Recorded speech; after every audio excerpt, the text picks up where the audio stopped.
ഇന്ന് മറ്റൊരു വീഡിയോയുമായി എത്തിയിരിക്കുന്നു. ഇന്ന് പറയാൻ വേണ്ടി പോകുന്നത്, നമ്മളെല്ലാവരും വിളിച്ച് ചോദിക്കാറുണ്ട് ഒരു വേർഡ് ഫയലിനെ എങ്ങനെ നമുക്ക് PDF ഫയലാക്കാമെന്ന്.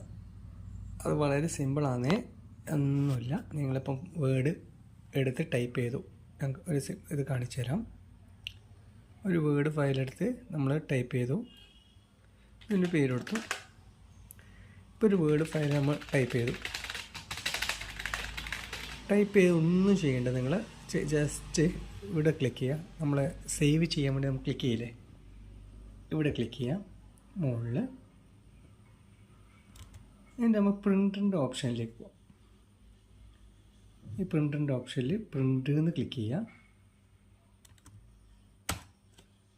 അപ്പോൾ നമ്മൾ ഇൻസ്റ്റാൾ ആക്കിയ പ്രിൻ്ററിൻ്റെ പേരിൽ ഇവിടെ കാണിക്കും.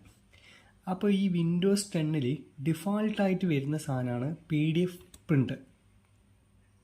ഇതല്ല, മൈക്രോസോഫ്റ്റ് പ്രിൻ്റ് ടു PDF. ഇത് കൊടുത്തു കഴിഞ്ഞാൽ നമുക്ക് പ്രിൻ്റ് ഓക്കെ എന്ന് കൊടുത്തു കഴിഞ്ഞാൽ എവിടെയാണ് ഇത് സേവ് ചെയ്യേണ്ടത് ചോദിക്കും.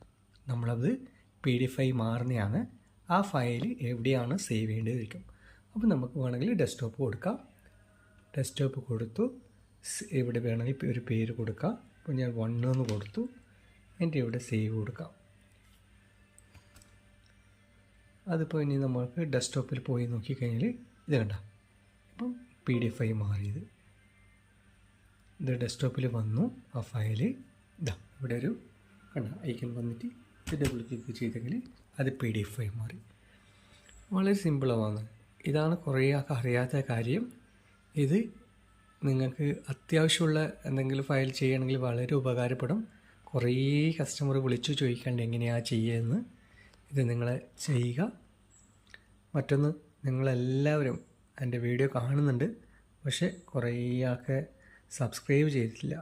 പുതിയ വീഡിയോ, നിങ്ങൾക്ക് ഉപകാരപ്പെടുന്ന വീഡിയോകളെല്ലാം നിങ്ങൾ സബ്സ്ക്രൈബ് ചെയ്ത് കഴിഞ്ഞെങ്കിൽ നമുക്കൊരു ഇടാനുള്ള ഒരു നിങ്ങൾക്ക് പുതിയ വീഡിയോ കാണിച്ചു തരാനുള്ള ഇൻട്രസ്റ്റ് ഉണ്ടാവും.